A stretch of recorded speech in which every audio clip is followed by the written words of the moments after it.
जगद्गुरु तुकोबाराय आपल्या जीवनामध्ये प्रभावित होऊन जगातल्या एका श्रेष्ठ शक्तीचं वर्णन करतायत। माणसाच्या मनावर काही वेळेला प्रभाव निर्माण होतो, जे एरवी होत नाही, ते कदाचित जर घडलं तर त्याचं नाव आहे प्रभाव। प्रभावाचे आपल्याला 3 प्रकार पडता येतील: भौतिक प्रभाव, दैविक प्रभाव आणि आध्यात्मिक प्रभाव। भौतिक प्रभाव पंचमहाभूताच्या शक्तीच्या माध्यमातून काही वेगळेपण निर्माण करणं, याला आपण भौतिक प्रभाव मानूया। आज हा भौतिक प्रभाव विज्ञानाच्या माध्यमातून पडतो आहे। आश्चर्यकारक अशा प्रकारच्या उपकरणाची निर्मिती सध्या होत आहे। हा एक प्रकारचा विज्ञानाचा भौतिक प्रभाव आहे। दैवी प्रभाव आहे, हे अनुष्ठान करतात, तपश्चर्या करतात, आपल्या जीवनामध्ये महान शक्ती कमवतात आणि त्यांचा काही वेळेला जो प्रभाव जगापुढे पडत असतो तो दैवी प्रभाव आहे। जेव्हा एखादा साधक खूप मोठी तपश्चर्या करेल आणि केल्यानंतर एखाद्या सामान्य जीवनाकरता किंवा जगातल्या बदलाकरता आपली शक्ती खर्च करेल, तो आपण दैवी प्रभाव म्हणूया। आता काही आपल्याला संत वाङ्मयामध्ये काही प्रभाव दिसतात, असे चमत्काराचे प्रभाव दिसतात। हो, तो त्याला दैवी प्रभावामध्ये तरी मांडावं की नाही कोणास ठाऊक, कारण दैवी प्रभावात मांडलं तर त्यांच्या प्रभावाचं ते कमी पण होईल। कारण ज्यांची आज्ञा संपूर्ण जगावर पंचमहाभूतावर असते, तो म्हणे ते तर आहे महाबोध, हे ज्यांचं सामर्थ्य आहे, तेव्हा त्यांना त्या दैवी प्रभाव ते मानता तरी कसं यावं। विश्वमाऊली ज्ञानोबारांनी रेड्याच्या मुखातून वेद बोलवला आणि प्रभाव ब्रह्मवृंदावर पडला। भिंत चालवली, प्रभाव चांगदेव महाराजावर पडला। तेव्हा काही वेगळे पण दिसलं की माणसाच्या मनावर प्रभाव पडत असतो। हा प्रभाव पडत असताना काहीचा प्रभाव साक्षेपित प्रभाव असतो आणि काही प्रभाव निरपेक्षित प्रभाव असतो। सापेक्ष प्रभाव ज्याला म्हणतात, एकापेक्षा एकाचा प्रभाव वाढू लागला की तो सापेक्ष प्रभाव झाला। गावातला एखादा मनुष्य आपली विद्वत्ता प्रगट करू लागला, त्याच्यापेक्षा एखादा तालुक्याच्या ठिकाणचा मनुष्य विद्वत्ता प्रगट करू लागला, हा जो प्रभाव आहे हा प्रभाव सापेक्षित प्रभाव आहे। सापेक्ष प्रभाव एकमेकापेक्षा वेगळा आणि श्रेष्ठ असतो।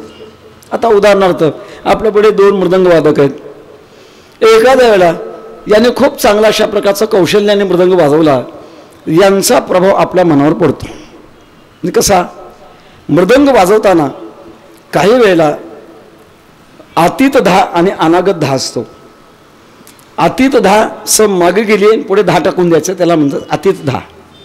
अनागत धा सम पुढे आहे आणि अगोदर धा टाकून द्यायचा, याचं नाव आहे अनागत धा। कशा करता असतं, बहुतेक पखवाज वाजणारे खोडकर असतात, हे दोघं सोडून गायकाला सम करू नये याच्याकरता त्यांच्याकडे कौशल्य असतं। आमचे चुलते वैकुंठवासी पद्मश्री शंकर बापू आपेगावकर म्हणायचे, मृदंग वादकाने जर ठरवलं तर गायकाला 10 आवर्तन सम कळत नाही। मी म्हटलं बापू कसं करावं आता सांगा तरी। म्हणजे चालू तालाची दिडी करायची, त्याला आडताल म्हणतात, त्याची दिडी करायची, त्याला भरताड म्हणतात, आणि त्याची दिडी करायची। गायकाच्या देवालाही सम कळत नाही। मी का बोललो, प्रभावात करता मी बोललो, याने कदाचित असा अनागत धा आणि आतीत धा जर वाजवला आणि याने कुहाड भरताड वाजवला तर यांचा प्रभाव कमी झाला आणि यांचा प्रभाव वाढला। प्रभाव सापेक्षित प्रभाव ज्याला म्हणतात, एकापेक्षा एक अशा प्रकारचा प्रभाव, त्याचं नाव आहे सापेक्षित प्रभाव। आणि निरपेक्षित प्रभाव, ज्या प्रभावाच्या पुढे कुणाचाच प्रभाव पडू शकत नाही असा जो प्रभाव असतो त्याचं नाव निरपेक्षित प्रभाव। आणि हा प्रभाव पडत असताना त्या प्रभावाच्या पाठीमागे काही गोष्टी आपल्याला पाहाव्या लागतात। जेव्हा माणसाच्या मनामध्ये प्रभाव पडतो तेव्हा प्रभाव पडत असताना पहिल्यांदा ज्ञानामध्ये तो शिरतो आणि मग ज्ञानामध्ये शिरल्यानंतर तो भावनेपर्यंत पोहोचतो। आपल्या जीवनामध्ये जी काही सारखी गती चालू आहे, प्रत्येकजण गतिमान आहे। गती 2 प्रकारची आहे, एक बाह्य गती आणि दुसरी अंतर्गती। बाह्य गती असते ती जगाच्या दृष्टिकोनातून गती असते। आपण जन्माला आलो, बालपण गेलं, तारुण्यपण आलं, वृद्धपण येत राहिलं, ही बाह्य गती आहे। आणि याच्यातली अंतरंगातली जी गती आहे ती गती वेगळी आहे. सर्वसामान्य माणसं पामर अवस्थेमध्ये असतात, एक प्रकारची गतीच आहे ती. मनुष्य जन्माला येणं हे एक प्रकारची चांगली गती आहे, पण मनुष्य जन्माला आल्यानंतर परमार्थाचा अजिबात गंध न नसणं ही एक प्रकारची अधोगती आहे. देवधर्म सांधी पडले सकळ विषय गोंधळ गाजत असे. सामान्य माणसाच्या मनावर परमार्थाचा प्रभाव पडत नाही, त्यांची गती सामान्यच असते, पामर अवस्थेतच असते. प्रसंग सांगायला हरकत नाही. काकाने कदाचित सांगितलं असेल किंवा सांगतील असं एक प्रकारचं शांतीब्रह्म एकनाथ महाराजांच्या काळामध्ये एकनाथ महाराज उन्हाळ्यामध्ये रस्त्याने चालले होते. जाता जाता रस्ता करायचं काम चालू होतं. काही माणसं दगड फोडत होती. वैशाख महिना, दुपारचं ऊन, अंगात काही नाही, घामाचे लोंढेच्या लोंढे चालू आहेत आणि दगड फोडत होते. नाथ महाराजांना दया आली, जवळ गेले. काहून पैशा करता इतकं का शरीराला त्रास देत असतात? अब काही ते सावलीला बसावं, एरवी काम करावं, हे तुम्ही भर उन्हामध्ये काम करता. त्याने सांगितलं, महाराज इतकं कष्ट घेतल्याशिवाय आम्हाला गोळाभर अन्नच मिळत नाही. दैवाने आम्ही दुबळे आहोत, आम्हाला मालकीची घरं नाहीत, कपड्याच्या राहुटीमध्ये आम्ही काल काढतो आणि एवढं कष्ट करतो तेव्हाच आम्हाला खायला मिळतं. असं सांगितलं तर नाथ महाराजांना दया आली. मृदो सबाय नवनीत तैसे सज्जनांचे चित्त. दया आली आणि सांगितलं, तुम्हाला एवढंच का अन्ना करता तुम्ही कष्ट करताना भगवंताने मला भरपूर दिले. आपल्या वारकरी संप्रदायामध्ये शांतीब्रह्म एकनाथ महाराज जागीरदार होते आणि संतत्वालाही देखील प्राप्त झालेले होते. तेव्हा देवाने मला भरपूर दिले, तुम्ही माझ्याकडे चला, राहायची व्यवस्था करतो, खाण्यापिण्याची व्यवस्था करतो, काय खायचं ते, केव्हा खायचं ते, आणि जितकं खायचं तितकं तुम्हाला मी देतो. सगळ्यांनी विचार करू लागले, हे आपल्याला घेऊन चालले. पण घरी गेल्यानंतर काहीतरी काम सांगणार. पोटच्या मुलाला कोणी फुकट खाऊ घाली ना, आणि आपल्याला चला म्हणतात तुम्हाला खाऊ घालतो, एक काम करा, अगोदरच ठराव करा. हे आपल्याला गोड गोड बोलून घरी घेऊन जातील आणि घरी घेऊन गेल्यानंतर काम सांगतील, आत्ता इथंच ठराव करा. हे काम कोणतं सांगणार? विचारलं, महाराज तुम्ही आम्हाला घेऊन जाणार पण काहीतरी काम सांगणार, इथंच सांगा, काम कोणतं सांगणार? नाथ महाराजांच्या लक्षात आलं, हे काम न करताना खाणारी मंडळी नाहीत, काम केल्याशिवाय खायचं नाही, हे यांच्या जीवनातलं तत्व दिसतंय. हरकत नाही म्हणले, एक काम करा, माझ्या घरी रोज संध्याकाळी 1 तासभर पोथी चालते, तेवढी पोथी मांडी घालून बसून ऐकायची, दुसरं काही काम करायचं नाही. ठराव आपला एवढंच. कबूल झालं. मांडी घालून रात्री आहे आणि 1 तासभर पोथी ऐकायचं काय अवघड आहे? नाथ महाराज घेऊन गेले, राहायची व्यवस्था केली, खाण्यापिण्याची व्यवस्था केली, सगळं झालं. आणि झाल्यानंतर 1 दिवस झाला, दुसरा दिवस झाला, तिसऱ्या दिवसाची पोथी संपली आणि सगळे एकमेकाला विचारू करू लागले, कसं काय वाटतंय, काय वाटतंय? सगळं अंग दुखायला लागलंय, हात ठाणकायला लागलाय. मग ते आपलं बरं तेच. सगळे नाथ महाराजांच्याकडे आले, महाराज आम्ही आता उद्या सकाळी निघून जाणार. का हो, माझ्याकडनं काय सेवा कमी पडली का? नाही महाराज, तुम्ही फार चांगली सेवा केली. मग का चाललात? महाराज दिवसभर उन्हात खडी फोडलेली बरी, पण 1 तासभर पोथी ऐकलेली बरी नाही. पामराची गती सगळ्याच येतो तसा, हे पामर आहे, याच्यापेक्षा गती वाढते, विषय होतात. जेव्हा धाक निर्माण होतो शास्त्राचा की आपल्याला पुढे खूप त्याचं फळ भोगावं लागणार आहे आणि फळ भोगावं लागणार, खंती ते येणं करा, रोणे गाढव कुतरा, पुढे फार वाईट होणार आहे. याच्याकरता त्याच्या मनामध्ये परिणाम होतो आणि तो विहित विषयाकडे येतो. गती वाढली, ही आतली गती आहे. गती वाढली, विविध विषयाकडे येतो, निश्चित विषयाकडे जात नाही. मग अशा काही काळ काढत राहतो आणि काढता काढता त्याला संतांची संगती होते, संतांच्या संगतीमध्ये परिणाम होतो आणि मग गती बदलते. एक महत्त्वाची गोष्ट सांगेन, जीवनाची अंतरंग गती सुधारायची असेल त्याच्याकरता संतांची संगती अत्यंत आवश्यक आहे. सत्संग शेवधी निर्णाम. हे प्रसंग सांगावासा वाटतो. ज्या काळात आपल्या हिंदुस्थानची फाळणी झाली नव्हती त्या काळात हिंदुस्थान हे आपलं लाहोर हे शहर हिंदुस्थानमध्ये होतं.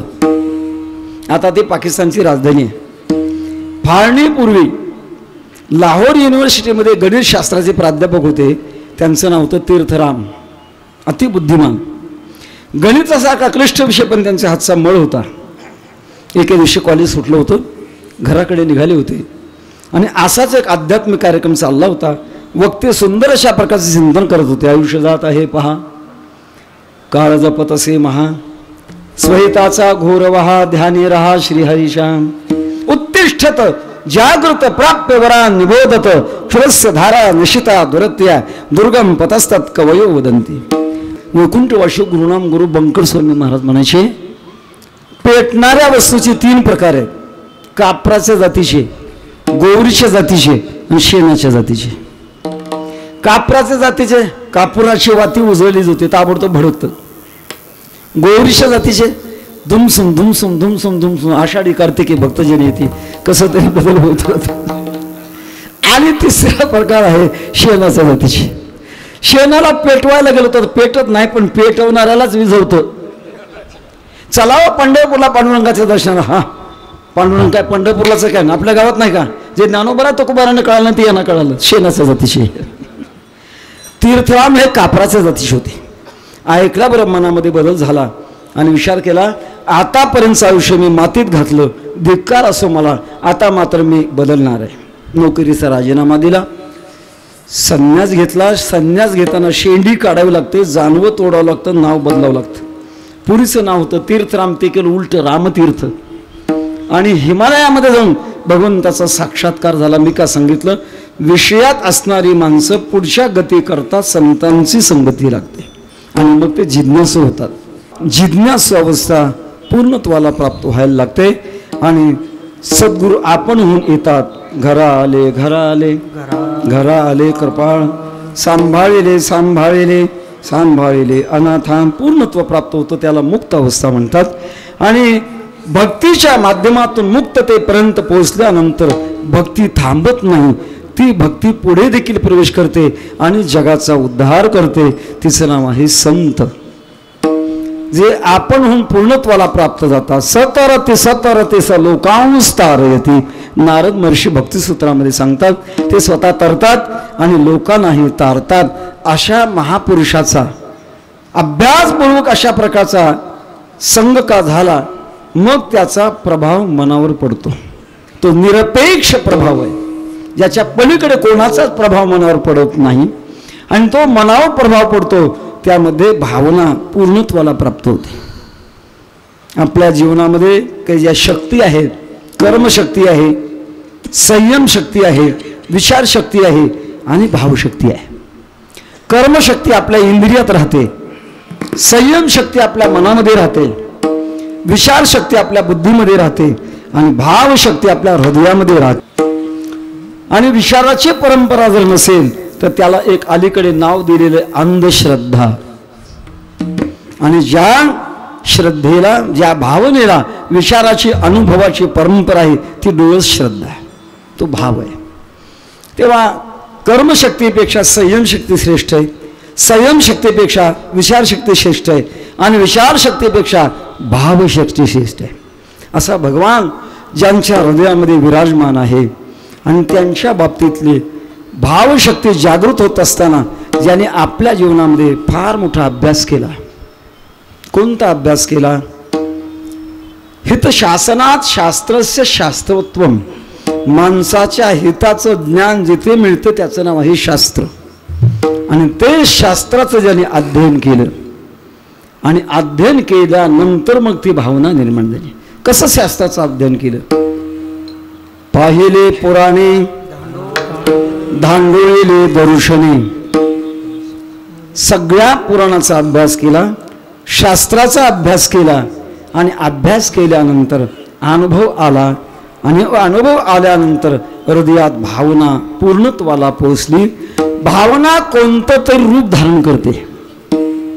भावना कुठल्या तरी व्यवहारातून रूपाला बाहेर प्रगट होत असते. गोडच लागणार आहे. त्याप्रमाणे एक भावनेचा विचार, जीवनाचा विचार आणि दोघाचा संगम साधून आपण शेवटच्या चरणावर उतरलो आहोत. तुका म्हणे त्यांची पायी पाय पोस ओनिया वास करीन तेथे. अशा महापुरुषाच्या पायातला पाय पोसून मी कायम राहीन. हे भावनेचा उत्तुंग अशा प्रकारचा भाव आहे. त्याच्या पलीकडे नाही. कारण माणसाच्या बाबतीमध्ये सगळ्यात श्रेष्ठ अवयव सर्वेषु गात्रेषु शिरप्रधान. आणि पाय म्हटल्यानंतर सगळं अवयवामध्ये ते खालचं अवयव आहे, त्याहीपेक्षा त्यांच्या पायात मी पाय कोसवून राहीन, अशा प्रकारचा तुकोबारांच्या अंतःकरणावर पडलेला प्रभाव. होण्या वास करीन तिथे तिथे मी राहणार आहे. एक शक्ती आहे जीवनामध्ये. अनुकूलता ज्या शक्तीने होते तिचं नाव आहे पुण्यशक्ती, आणि ज्या शक्तीने प्रतिकूलता निर्माण होते तिचं नाव आहे पापशक्ती. ही अनुकूलता जेव्हा शक्ती मिळवत असतात आणि शक्ती मिळवणं आणि शक्ती सांभाळणं, तेव्हा त्याला पुण्यवंत म्हणतात. पुण्यकर्म करणं वेगळं आणि पुण्यकर्म सांभाळणं वेगळं. काही वेळेला पुण्यकर्म केलं जातं पण ते सांभाळलं जातं असं नाही. कारण केलेलं पुण्यकर्म आपल्या स्वतःच्या प्रसिद्धीकरता सुद्धा ते बाहेर प्रगट केलं जातं. वस्तुस्थिती अशी आहे, पुण्यकर्म करणाऱ्याने आपण केलेलं पुण्य कोणालाही सांगू नये, त्याची प्रसिद्धी करू नये. प्रसिद्धी का केली की त्याची शक्ती कमी होत असते. ज्ञानोबाला दृष्टांत देतात, नाना कृषीवला फुले पांगरवे पेरिले तैसे झाकी निपले दान पुण्य. शेतकरी पेरतो आणि झाकतो. किंवा ज्ञानोबाला दुसरा दृष्टांत देतात, कुलीन स्त्री आपले अवयव झाकते, तसा जो साधक आपण केलेलं जे पुण्य आहे ते पुण्य झाकतो, प्रगट करत नाही. प्रगट केल्याने अडचण येत असते. मला वाटतं 1968 की 69 साल असेल, स्वामी रामसुखदासजींचा सत्संग पंढरपूरला झाला होता. आणि सत्संगाचे त्याने 2 प्रकार केले होते. बहुजन लोकांकरता सत्संग एक वेगळा आणि केवळ साधना करणाऱ्या लोकांच्या करता सत्संग वेगळा. तो पहाटे 4 वाजता स्वामींच्या निवासस्थानी असायचा. त्या सत्संगाला आमचे बन्सी महाराज असतील, पांडुरंग महाराज गुले असतील, आम्ही जात असो. एके दिवशी प्रकार असा झाला, आम्ही त्या घराच्या दाराशी जायला, आणि त्या काळात त्या गाडीची किंमत 50 लाख रुपये असेल, अशा गाडीमध्ये बसून एक मनुष्य उतरला होता. धोतर नेसलेला, साधा शर्ट, डोक्याला मोठी शेंडी, आमच्याबरोबर आला. आम्ही प्रश्न विचारतो, स्वामी त्याचं उत्तर देत होते. आणि सगळ्याच्या शेवटी त्यांनी प्रश्न विचारला, स्वामी माझी एक अडचण आहे. भगवान कृष्ण परमात्मा माझ्या घरी एकदा येऊन जेवून गेले, पुन्हा येत नाहीत. पुष्कळ वेळेला मी विनंती करतो, का येत नाहीत? आम्ही तो तोंडातच बोट घातलं. तेव्हा आमचा भ्रमनिराश झाला की श्रीमंत माणसं भक्ती करत नाहीत असं नाही. भक्ती ही गरीबही करतात आणि भक्ती ही श्रीमंतही करतात. स्वामीने उत्तर दिलं, तू आलेला अनुभव लोकांना सांगत गेलात त्याचा हा दुष्परिणाम आहे. म्हणून आपण आपला आलेला अनुभव लोकाला प्रगट करू नये, पुण्य सांगू नये. न सांगावे वर्मा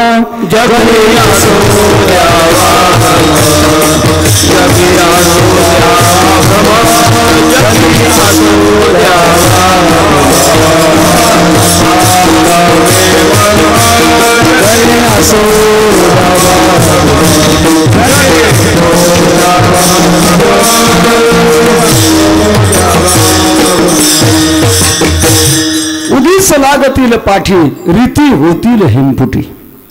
पुण्यकर्म करावं पण ते सांभाळण्याकरता मात्र ते गुप्त करावं. ऐसा लाभ बांधा गाठी. तेव्हा पुण्य नष्ट का होतं? बरीच कारणं त्याची, आपल्याला सगळी नाही कारणं सांगता येणार, पण 4-2 कारणं सांगून जातो.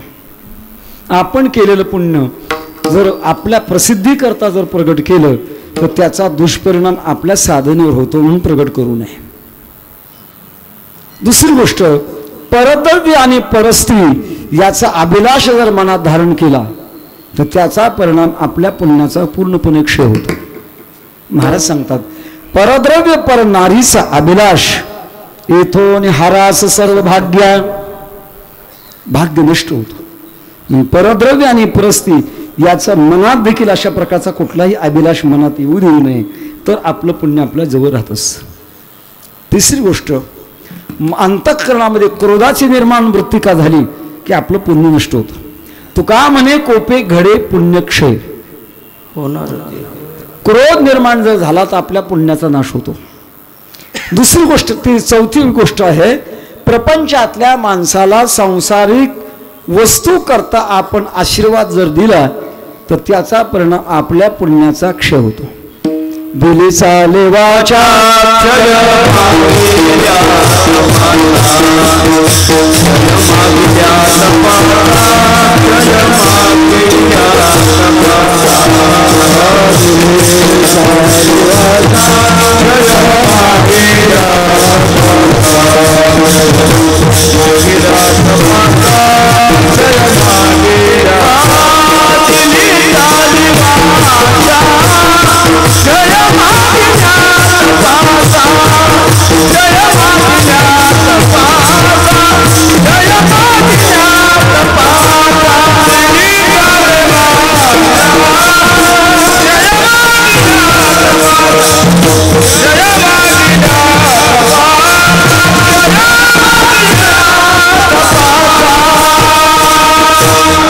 दिली चाले वाचा क्षय मागिल्या तपाचा.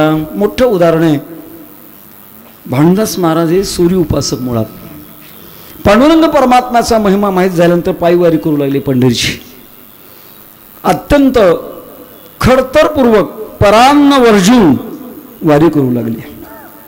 परिणाम असा झाला, एवढी सेवा करायची पण काही मागायचं नाही. परिणाम असा झाला, पांडुरंगाच्या डोक्यावर भानुदास महाराजांच्या भक्तीचा बोजा झाला. बोजा. भानुदास महाराज जेव्हा पांडुरंगाच्या गाभाऱ्यात जायचे तेव्हा पांडुरंगाची मान खाली झुकायची. एकदा भानुदास महाराज पंढरपूरला चालले होते. दिवस पावसाळ्याचे होते. आकाशामध्ये ढग जमा झाले होते. थेंब तुटत होते. गावातलं मंदिर शोधेपर्यंत आपण भिजून जाऊ याच्यापेक्षा कुठेतरी घरात कोणाच्या तरी मुक्काम करू आणि म्हणून एका घरामध्ये प्रवेश केला. घर मालकाला विचारलं, बाबा मला तुमच्या घरात रात्रभर झोपता येईल का? तो धार्मिक होता. अतिथी देवो भव. अलीकडे अतिथी देवो काय ही कल्पना राहिली नाही. त्याचं कारण हॉटेल आणि ढाब्याचं युग आहे. त्याच्यामुळे अतिथी कल्पना राहिली नाही. पूर्वीच्या काळात अतिथी घर मालकाने स्वयंपाक तयार झाल्यानंतर दाराच्या बाहेर गायीची धार काढण्याकरता जेवढा वेळ लागतो तेवढा उभं राहायचं आणि अपरिचित मनुष्य आला की त्याला घरात बोलवायचं, त्याची पूजा करायची, पोटभर जीव घालायचं, वाटं लावायचं. तोषोने प्रसाद घ्यायची अतिथीचा. तो घर मालक धार्मिक होता. महाराज या ना, खायला देईन, पाणी देईन, काय लागेल ते माझ्याकडे आहे ते देईन. भानुदास महाराज सांगितलं, बाबा तुझं मला काही नको, फक्त जागा दाखव. जागा दाखवली. मालक आणि मालकीन रात्रीशिवाय जेवण केलं आणि महाराजांच्या जवळ थोडंसं बसावं म्हणून बोलता बोलता बोलून गेले. महाराज आम्ही भाग्यवान आहोत, चांगल्या कुळात जन्मलो, खूप श्रीमंत आमची घराणं आहे, नातेवाईक चांगले आहेत, नोकर चाकर दास दासी सगळं काही चांगलं आहे, पण काय करावं महाराज, वंशाला देवा लावायला मूलबाळच नाही. असं असते. एखाद्याच्या घरी आपण बैठकीत बसलो, त्यांच्या बोलण्यात कुठंतरी सहभागी व्हावं लागतं. हा शिष्टाचार आहे. हा हा हा हा म्हणता म्हणता म्हणता म्हणता भानुदास महाराज सहज बोलून गेले, होईल की एवढं बोलले. नंतर पंढरपूरला गेले. गाभाऱ्यात पाय ठेवतात, पांडुरंगाची मान ताटच्या ताट. भानुदास महाराज विचार करतात, कोणात बदल झाला, माझ्यात बदल झाला का देवात? आता पण झुकलेली मान होती आणि यावेळेला ताट मान कशी काय? विचारलं पांडुरंगा, यावेळेला तुमची ताट मान कशी काय? भानुदास महाराज, तुम्हीच माझ्यावर दया केली. काय केली दया? अहो, ज्या घरी थांबले होते त्या घरी त्यांच्या प्रारब्धात मूलबाळ नव्हतं. तुम्ही होईल की म्हटलात आणि त्याचा परिणाम ते तुमचं पुण्य कमी झालं आणि त्याला मूलबाळ होणार. दिले चाले वाचा क्षय मागिल्या तपाचा. बऱ्याच हब पंचाकडे देशभक्त उभं राहिल्यानंतर आशीर्वाद मागण्याकरता येतात. द्यावा का? मोठा प्रश्न आहे. द्यावा का आशीर्वाद बनसी महाराज? नाही. गावात राहायचंय ना, देऊ. कारण जर त्याला आशीर्वाद दिला आणि निवडून जर आला आणि निवडून आल्यानंतर नको ते खाल्लं, नको ते पिलं, नको तो वागू लागला, नको तो भ्रष्टाचार करू लागला, तर अनुमोदन देणाऱ्याला अर्ध सहभागी व्हावं लागतं. केले पाप दिले अनुमोदन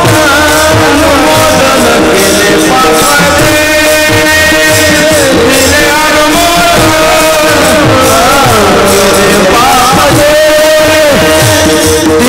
अनुमोदन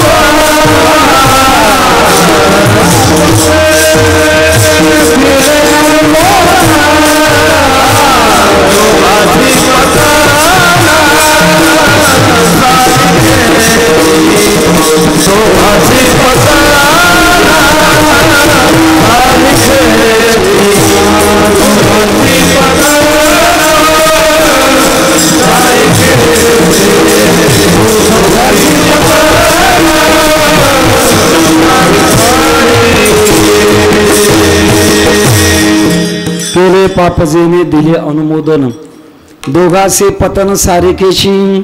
दोघांना सारखंच अशा प्रकारचं पतन आहे. म्हणून मी ऐकलंय आपल्या वारकरी संप्रदायातले महान क्रांतीवीर वैकुंठवासी हरिदीपरायण रामदास बाबा मनसुख ते म्हणायचे, मी आयुष्यात कोणाला मतदान केलं नाही आणि कोणाला आशीर्वादही दिले नाही.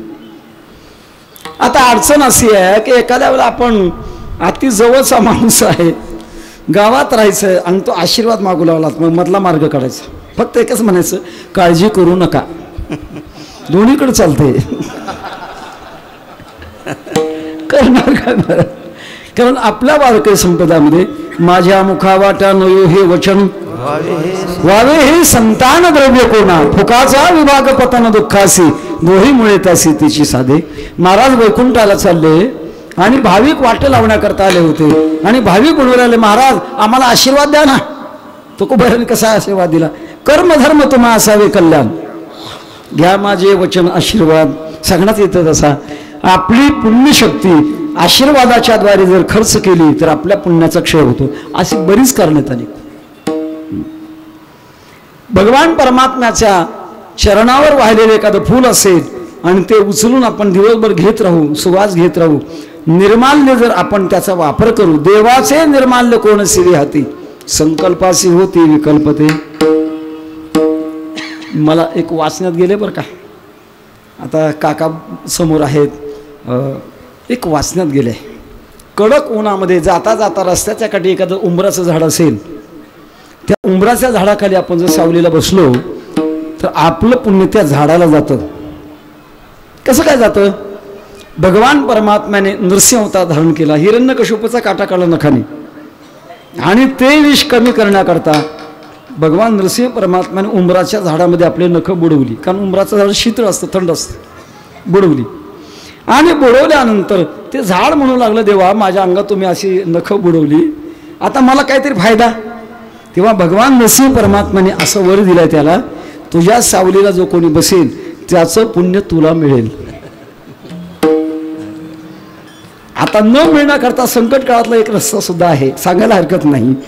पुन्हा सांगितलं, सावलीला बसल्यानंतर नरहरी नरहरी नरहरी नामाचं जे चिंतन केलं तर त्याचं पुण्य त्याला राहील.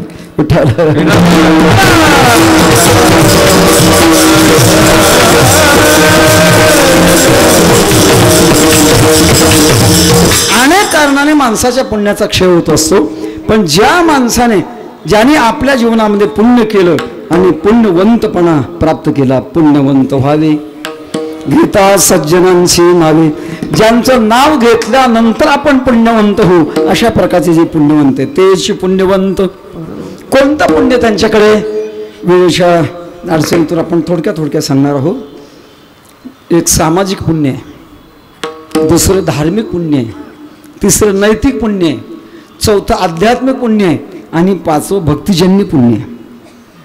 पहिलं आहे सामाजिक पुण्य. तसं काही एक वाचिक, मानसिक, सांसारिक, ज्ञात, अज्ञात हे बाकीचे बरेच प्रकार आहेत, पण ढोबळ प्रकार आपण त्याचे लक्षात घेऊ. सामाजिक पुण्य, समाजावर एखादं संकट पडलंय आणि त्याच्याकरता धावून जाणं हे सामाजिक पुण्य आहे. भूकंप झालाय, मदत करणं, सुनामी लाटा आल्यात, पीडित लोकांना मदत करणं हे सामाजिक पुण्य आहे. सामाजिक पुण्य कमी प्रतीचं समजू नका. एक प्रसंग आठवतो मला. शांतीवर्मन आत्मारामच्या काळामध्ये एका माणसाच्या अंगाला कोड फुटली होती, पांढरे डाग पडत होते. बराच उपचार केला पण त्याला काही फायदा होईना. असं असतंय, भौतिक उपाय करून मनुष्य थकला मग दैवी उपायाकडे वळतो. म्हणजे वैकुंठवासी गुरुवर मामासाहेब दांडेकर यांचे पाश्चात्य विद्येचे गुरुदेव रानडे, त्यांचा प्रकार सांगतात. गुरुदेव रानड्यांना TB झाला, तो 3ऱ्या पायरीवर गेला. डॉक्टरने सांगितलं आता उपाय नाही तुम्हाला. गुरुदेव रानडे हे इंचगिरी संप्रदायाचे. इंचगिरी संप्रदायामध्ये भगवान नामचिंतन आणि ध्यान याला जास्त प्राधान्य. भाऊसाहेब उमदीकर यांचे ते शिष्य. आणि मग एका आसनावर बसायचं आणि 8 तास भगवंताचं नामचिंतन करायचं. पाहता पाहता त्यांच्या शरीरातला आजार संपला. डॉक्टरकडे गेली, तपासा म्हणले पुन्हा. डॉक्टरला आश्चर्य वाटलं, अजिबात राहिला नाही आजार, तुम्ही काय साधन केलं? तुमचा विश्वास बसणार नाही, फक्त माझं आरोग्य मला मिळालं एवढी गोष्ट खरी आहे. भगवंता हेच भवरोगाचे औषध. सांगण्यात येतं तसा भौतिक उपायाने मनुष्य जेव्हा थकतो तेव्हा दैवी उपायाकडे वळतो. त्याप्रमाणे तो साधक भौतिक उपायाने थकला आणि दैवी उपायाकडे वळला, त्याला एक साक्षात्कार झाला, तू पैठणला जा.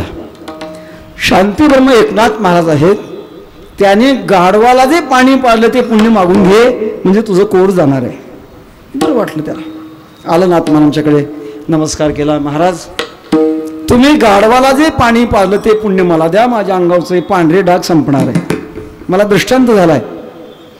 नाथ महाराजांनी थोडा विचार केला आणि सांगितलं, हे बघ, सगळं आयुष्यातलं पुण्य देतो, पण ते तो पुण्य मात्र देणार नाही. कारण का, ते पुण्य होणं अवघड आहे. मी काशीला जायला, काशीची कावड रामेश्वराला नेण्याची मला बुद्धी व्हायला, मी कावड घेऊन जात असायला, जाता जाता रामेश्वर जवळ यायला, आणि त्या क्षणात एखादं गाढव पाण्या वाचून तडफडत असायला आणि त्याला मी पाणी पाजण्याची बुद्धी मला व्हायला, हे सगळ्यात एकात एक अवघड आहे. म्हणून ते पुण्य देणार नाही, बाकीचं पुण्य देईल. सामाजिक पुण्य आहे.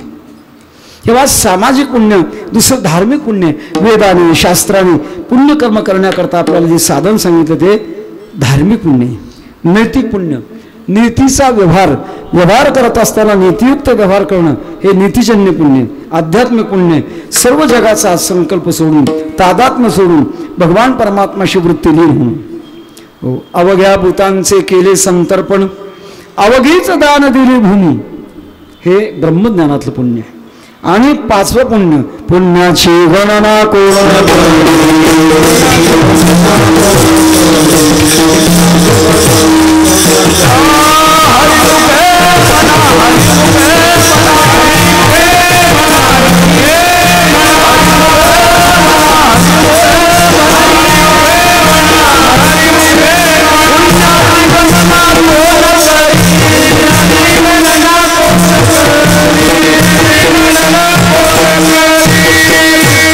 असं अगणित पुण्य ज्यांनी केलं आणि सांभाळलं तेच पुण्यवंत आहे. तेच पुण्यवंत. परोपकारी म्हणजे परोपकार कोणता करतात? भौतिक रूपाचा उपकार नाही, जो आध्यात्मिक रूपाचा उपकार करतात ते परोपकार आहे. कोणाला परोपकार करतात? प्रबोधित्या नारी नरलोका. प्रबोधन करतात कोणाला करतात? नर आणि नारी. नर आणि नारी यांची व्याख्या पण शास्त्राने केलेली आहे. आसन कशा करत असतं? त्याच्यावर बसायचं. अर्थात आसन इकडे तिकडे जात नाही. जसं आता मला वाघाचं आसन आहे, वाघाच्या आसनावर उभा केलं माधव महाराज, हे योग्यच आहे. लक्ष्मीची साधना करण्याकरता हरणाच्या मृगाजिनावर उभा बसावं आणि ब्रह्मज्ञानाची साधना करण्याकरता व्याघ्राजिनावर बसावं असा नियम आहे. तेव्हा महाराज म्हणतात चित्ताचे आसन तुका करीतो कीर्तन. आसन हे खाली असतं, ते ताब्यात असतं आणि त्याच्यावर आपण बसलेलो असतो. तसं चित्त माझ्या ताब्यात आणि त्या चित्ताच्या ठिकाणी एकाग्रता. नये वाटो मन काही नवे कावे भिन्न, पाय विठोबाचे चित्ते असो द्यावे दिवस राती. नये काकुलती कोणा यावे हरिभक्ती, तुका म्हणे साई करील कृपेची विठाई. असं चित्त ज्याने एकाग्रतेला आणलेलं आहे, मन हे निश्चळ झाले एके ठाई. तया उणे काय निज सुखा. चित्त एकाग्र झाल्यानंतर आत्मसुखाला कमतरता नाही. हे दोन गोष्टी आहेत. आपल्या जीवनाचे दोन भाग आहेत, एक बहिरंग आणि दुसरं अंतरंग. देह हा बहिरंग आहे आणि आत्मा हा अंतरंग आहे. हे सामान्य सिद्धांत आपल्याला सांगता येण्यासारखा आहे. देहाला जे हवं आहे ते सगळं बाहेर आहे आणि जीवात्म्याला जे हवं आहे ते सगळं आत आहे. अन्न बाहेर, पाणी बाहेर, घर बाहेर, गाडी बाहेर, पैसे बाहेर, हे सगळं बाहेर आहे. शरीराला जे हवं आहे ते सगळं बाहेर आहे आणि आत्म्याला जे हवं आहे ते सगळं आत आहे. ज्याला सुख म्हणतात ते सुख, निजात्म सुख ज्याला म्हणतात ते सुख आत आहे. कारण अंतरात्मा सुखाने समृतैसा हृदयामध्ये मेराम. असता सर्व सुखाचा आराम, भ्रांतासी काम विषयावरी. भ्रांत माणसाला विषयातून मिळतं असं वाटतं, पण खऱ्या अर्थाने जीवात्म्याकरता जे हवं ते सगळं आत आहे आणि ते आत असणाराचा अनुभव येण्याकरता ज्याने आपलं मन अंतरंगात आणलं. प्रसंग सांगावासा वाटतो. स्वानंद सुन्याशी सद्गुरू जोग महाराज यांच्या चरित्रामध्ये वैकुंठवासी गुरुवर्य मामासाहेबांनी एक प्रसंग लिहिलेला आहे. मामासाहेबांचा फार मोठा अधिकार, आपल्या देशाचे भूतपूर्व राष्ट्रपती सर्वपल्ली राधाकृष्णन हे जगातले दुसऱ्या क्रमांकाचे तत्त्वज्ञानी, भारतातले नाही, जगातले दुसऱ्या क्रमांकाचे तत्त्वज्ञानी. पहिल्या क्रमांकाचे तत्त्वज्ञानी जयकृष्ण मूर्ती आणि दुसऱ्या क्रमांकाचे तत्त्वज्ञानी राधाकृष्णन. राधाकृष्णन आणि मामा दोघांचा जेव्हा संबंध आला तेव्हा राधाकृष्णन म्हणतात, आम्ही फक्त तत्त्वज्ञान सांगतो आणि मामासाहेब दांडेकर अनुभवतात. हे त्यांची वाक्य. अशा महापुरुषांनी जोग महाराजांचं चरित्र लिहिलंय. चरित्रामध्ये प्रसंग आहे, महाराज बैठकीत बसल्यानंतर बोलत असताना त्यांचा देह स्थिर असायचा. बोलणं संपलं, विषय संपला की माणसाचं महाराजांचं शरीर असं डोलायचं. त्यांना जर विचारलं, महाराज तुम्ही डोलता का? जोग महाराज म्हणायचे, माझ्या हृदयातला अनाहत ध्वनी मला ऐकू येतो, त्याचा आनंद होतो, त्याच्यामुळे माझं शरीर आपोआपच डोलतं. कारण ते निजसुख आहे. अर्थात ते निजसुख प्राप्त होण्याकरता ज्यांनी मन एकाग्रतेमध्ये आणलं, भगवंताच्या एकाच आलंबनामध्ये आणलं, अशा परिणामामध्ये आत्मसुखाचा तिथे अनुभव येत असतो. वेदांताची प्रक्रिया आहे, अनुकूल विषयाची प्राप्ती, चित्ताची स्थिरता आणि आनंदाची स्पष्टता, हे तीन प्रकार घडत असतात. त्याप्रमाणे मन हे निश्चळ झाले की ठाई तया उणे काय निजसुखा. अशा भगवत भक्त महात्म्यांचं मन निश्चळ झालेलं असतं, आत्मसुखामध्ये सतत राहतात. 16 म्हणजे अपवित्र स्पर्श व्हायला नको आहे. मधल्या काळात स्पर्शाच्या भावनेच्या बाबतीमध्ये मोठा विरोध निर्माण झाला होता. पण आपल्याला आता सध्या विज्ञानानं हे शिकवलं आहे, स्पर्शामध्ये सुद्धा वेगळेपण आहे. हे टच स्क्रीनचे मोबाईल आहेत ना, वेगळ्या ठिकाणी स्पर्श केल्यानंतर का बदलतं मधून? विज्ञान सुद्धा आपल्याला शिकवतं की स्पर्शात वेगळेपण आहे. तेव्हा अपवित्र स्पर्श झाला की अंतःकरणावर परिणाम होतो, हा सिद्धांत आहे. तुकोबारांचा अभंग आहे, रजस्वला करी वेलासी आघात, अपवित्र स्पर्श. तेव्हा अपवित्र स्पर्श ज्ञानोबा म्हणतात, इंद्रिय स्वैर पदार्थी रिगता विटाळली होती. स्वैर पदार्थामध्ये इंद्रिय जर गेली तर त्यांना विटाळ प्राप्त होतो आणि ते दुःखाला कारणीभूत होते. या महापुरुषाला मात्र कुठल्याही प्रकारचा विटाळ नसतो.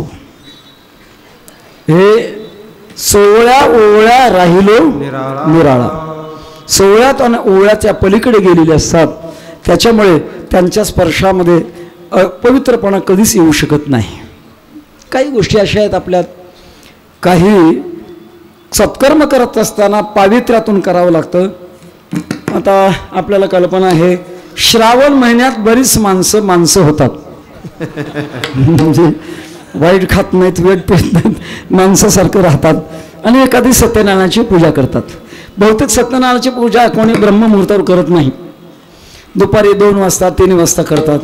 मग त्यावेळेला सत्यनारायणाच्या पूजेला बसताना कोणी स्नान करून बसत नाही, आहे तसं बसतात.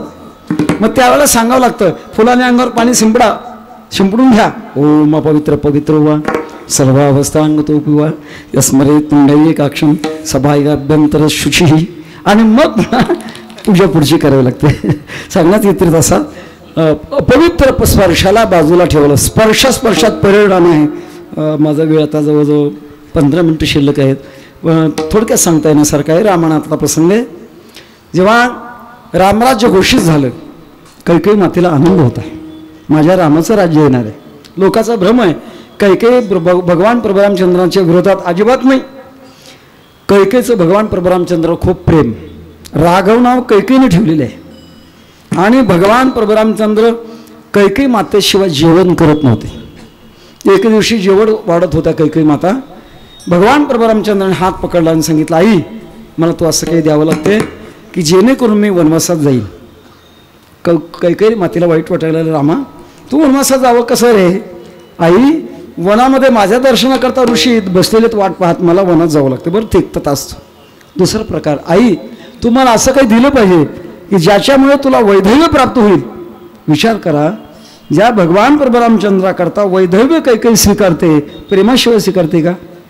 पण कैकेयीला कैकेयी बनवणारी मंथरा दासी. हो, पूर्वी लोकांच्याकडे, मोठ्या लोकांच्याकडे काही अडचणीमध्ये सल्ला सांगण्याकरता होते, त्यांचं नाव सल्लागार असायचे. पण काही सल्लागार असे ज्यांची सल्ला घेतल्यानंतर घेणारा गार ते सल्लागार, त्याच्यातली मंथरा. मंथरेने सांगितलं, आपला इतिहास माहिती आहे, मालकीनबाई तुमचे 2 वर्ष शिल्लक आहेत, एका वराने रामाला वनवासात पाठवा, दुसऱ्या वराने भरताला गादी मागा. काही माता ऐकत नव्हत्या. न ऐकल्यामुळे मंथरा म्हणाली, आता मी काय करू, फक्त तुम्हाला प्रेमाने आलिंगन द्यावं वाटतं एवढंच. मंथरेने कैकेयीला आलिंगन दिलं. करंटचं वायर बिगर करंटच्या वायरला चिटकल्यावर काय होतं, इकडचा करंट. तसा मंथरेच्या मनातला करंट कैकेयीच्या मनामध्ये गेला. ओढाळाच्या संगे सात्विक नाचली, जनयक नाचली समाजने, जनयक नाचली समाजने. ओढाळाच्या संगे सात्विक नाचली, जनयक नाचली समाजने.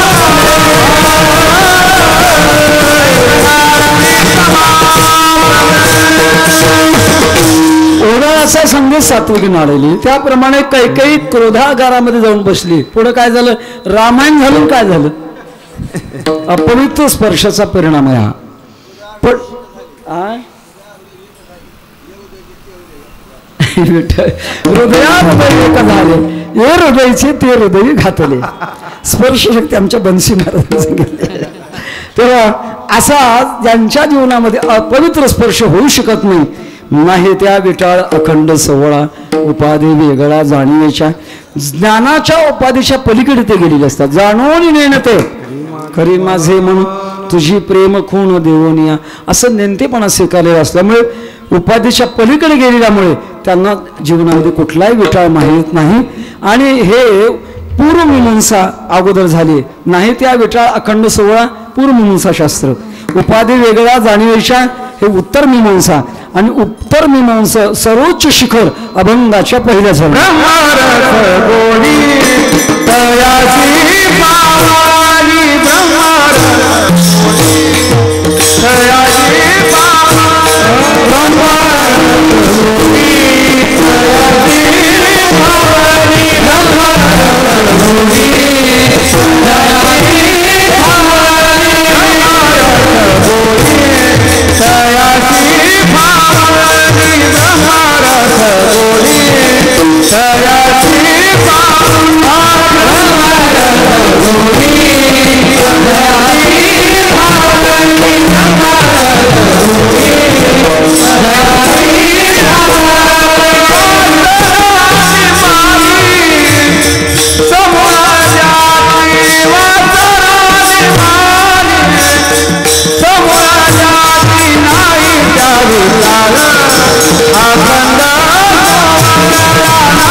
सगोडी तळासी फावली वासना निमाली समोरयांची. ब्रह्माची व्याख्या आपण नेहमी ऐकतो, ब्रह्मब्रूही वृद्धो व्यापकत्वात. जे व्यापक आहे ते ब्रह्म आहे आणि त्याची गोडी म्हणजे त्याचा जो आनंद आहे तयासी पावली त्यांना प्राप्त झाली. आसनं वेगळं आणि प्राप्त होणं वेगळं. अस्तित्व आणि मिळणं या गोष्टी दोन वेगळ्या वेगळ्या असतात. ब्रह्म रस आपल्याकडे आहे पण त्याची प्राप्ती नाही, त्याची अनुभूती नाही. आणि अनुभूती येण्याकरता ज्यांच्या जीवनातला प्रतिबंध गेला, वासना निमाली समोर ज्यांच्या अंतःकरणातली वासना पूर्णपणे नष्ट झाली. ज्ञानोबारांनी जीवत्वाचा एक भांडवल भाग 3 पद्धतीने सांगितला. संकल्प, वासना आणि संस्कार. 3 गोष्टी असल्या की जीवत्व असतं. कधी आपण संकल्पात असतो, कधी आपण वासनेमध्ये असतो, कधी आपण संस्कारामध्ये असतो. या 3 गोष्टी असल्या मग आपल्या ठिकाणी जीवत्व येत असतं. आणि जीवत्व जगण्याकरता वासना ही केंद्रीभूत शक्ती आहे. वासना कशाला म्हणतात? एक अमूर्त आणि सुप्त अशा प्रकारची असणारी, आवश्यकता नसताना असणारी एक प्रकारची इच्छावृत्ती, तिचं नाव आपण वासना समजूया. इच्छा वेगळी आणि वासना वेगळी. भूक लागल्यानंतर जेवण वाटणं ही इच्छा आहे, वासना नाही. तहान लागल्यानंतर पाणी प्यावं वाटणं ही इच्छा आहे, वासना नाही. आजारी पडल्यानंतर औषध घ्यावं वाटणं ही इच्छा आहे, वासना नाही. तेव्हा गरजेपुरती असते ती इच्छा असते, आणि गरज नसताना जी असते तिचं नाव असतं वासना. गरजेपेक्षा अधिक वाढलेली असते ती असते वासना. पोट भरल्यानंतर काहींना तंबाखू असावीशी वाटते. का वाटते? वासना. तहान लागल्यानंतर माणसाला पाणी प्यावं वाटतं ही इच्छा आहे, पण काही माणसाला प्यावं वाटतं कंसात वासना. या वासनेचे अनेक प्रकार शास्त्रकारांनी सांगितलेले आहेत. देह वासना, वित्त वासना, शास्त्र वासना, त्या स्त्री वासना, अनेक असे वासनेचे प्रकार आहेत. पंचदशीकार सांगतात वासना ही एक नावाची नदी आहे आणि ती 2 मार्गाने वाहते. शुभाशुभाभ्याम मार्गाभ्याम वहंती वासना सरित. वासना नावाची नदी 2 प्रवाहाने वाहते. काही वेळेला अशुभ मार्गाने वाहते आणि काही वेळेला शुभ मार्गाने वाहते. शुभ आणि अशुभ या दोन्ही मार्गाने वाहते. पण ती वासना ज्यांची मुळासकट गेली त्यांनाच ब्रह्मरसाचा आनंद प्राप्त होतो असं महाराज आग्रहाने म्हणतात. काही वेळेला शास्त्र वासना आहे आणि मग तो ब्रह्मरसाचा आनंद भोगू होत नाही महाराज. केवळ शास्त्र वासना आहे, लोक वासना आहे, जगी कीर्ती व्हावी म्हणून झाला असे नसावी. त्या लोकांनी मान्यता द्यावी याच्याकरता आपण काही शास्त्राचं अध्ययन करणं आणि त्या शास्त्राच्या अध्ययनामध्येच सतत राहणं ही वासना आहे, हे शास्त्र वासना आहे. शास्त्र वासनेमुळे ब्रह्मरसाची गोडी प्राप्त होईल काही सांगतात. अत्यंत थोडक्यामध्ये दृष्टांत समजून जाईल. व्यास लिखाण लिहू लागले होते. बलवान इंद्रिय ग्रामो वेदवांसमपि कर्षती. इंद्रिय समुदाय हा बलवान आहे, विद्वान माणसाला सुद्धा खड्ड्यात घालतो. शिष्य होते जैमिनी, त्यांनी ते वाचलं. गुरु महाराज हे काय लिहिता तुम्ही, खोटं लिहिले. ज्याला इंद्रिय समुदाय खड्ड्यात घालता तो विद्वान कसा असेल. मग विद्वांसम नापी कर्षती लिहा. व्यास म्हटले थोडं थांब, एक 4-8 दिवसाची सवड दे, मग म्हणते लिहितो. काय हरकत नाही म्हटले. दुसऱ्या दिवशी व्यासाने सांगितलं जैमिनी मला गावाला जायचं आहे, 4-8 दिवस लागतील परत यायला बरं का, आश्रम सांभाळ. चांगलं सांभाळतो म्हणलं, आश्रम काही काळजी करू नका. व्यास गावाला गेले. त्याच्यानंतरच्या दिवशी व्यासाने एका तरुण सुंदर स्त्रीचं रूप धारण केलं. आश्रमाच्या भोवती झाडी होती, झिम झिम झिम पाऊस पडत होता आणि व्यास त्या आश्रमाच्या भोवती स्त्री रूपातून प्रगट झालेले होते. जैमिनीने पाहिलं. अहो बाई काय भिजता, एवढी आश्रमात जागा, या ना. आश्रमात बोलवलं. आश्रमात आणि एवढ्या अरण्यामध्ये तुम्ही एकट्या कुठे चाललात. सांगितलं बाबा मला पती शोधण्याकरता मी फिरते. असं तुमचं लग्न झालं नाही. नाही झालं. असं का. तुम्हाला पती कसा हवाय. जो मला खांद्यावर घेऊन त्या घराला 5 प्रदक्षिणा घाली त्याला मी माळ घालणार आहे. जैमिनीने विचारलं मग मी चालेल का. आले खाली. मी चालेल का. का चालणार नाही. खांद्यावर घ्या आणि खांद्यावर घेऊन आश्रमाला 5 प्रदक्षिणा घाला. ते खांद्यावर बसले. पहिली प्रदक्षिणा झाली, कशी तरी घातली. दुसरी घालू लागले, 1.5 पट वजन वाढलं. कशी तरी दुसरी का पूर्ण केली. तिसरी प्रदक्षिणा घालणार, 2 पट वजन वाढलं. जैमिनीला वाटलं काय भानगड आहे, एका प्रदक्षिणाला वजन वाढायला लागलं. नेमकं आहे कोण. खालून असं पाहिलं, पांढरी चक्क दाढी लोंबालता असं दिसली. लक्षात आलं कोण असे दिसतात.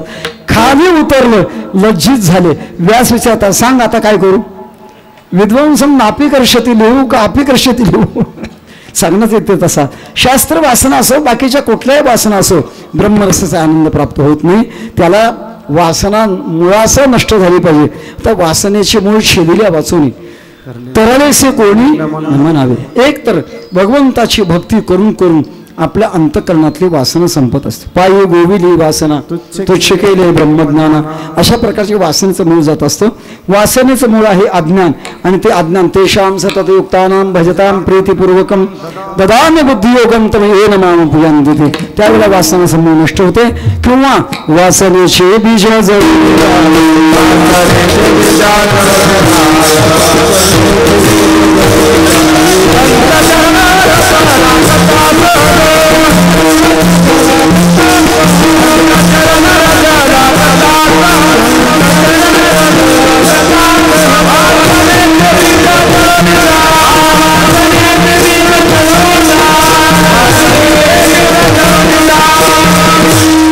असा संतांच्या चरणरजाचा स्पर्श झाला, वासना नष्ट होते आणि ब्रह्मरसाची गोडी प्राप्त होते. अशा संतांच्या चरणाचं रज आपल्याला मिळावं म्हणूनच सद्गुरु जोग महाराज पुण्यतिथी शताब्दी महोत्सव वैकुंठ वर्षी गुरुनाम गुरु स्वामी महाराज यांच्या अमृत महोत्सवी पुण्यतिथी, मारुती महाराज गुरु यांच्या अमृत महोत्सवी पुण्यतिथी, या 3 कारणांनी या ठिकाणी उत्सव चालू आहे. संतांचं जगात आगळं आणि वेगळं सामर्थ्य आहे.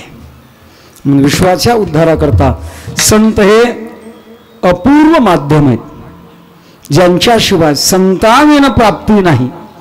अशा प्रकारचं अपूर्व माध्यम त्यांचं आपण नामचिंतन करूया. ज्ञानेश्वर ज्ञानराज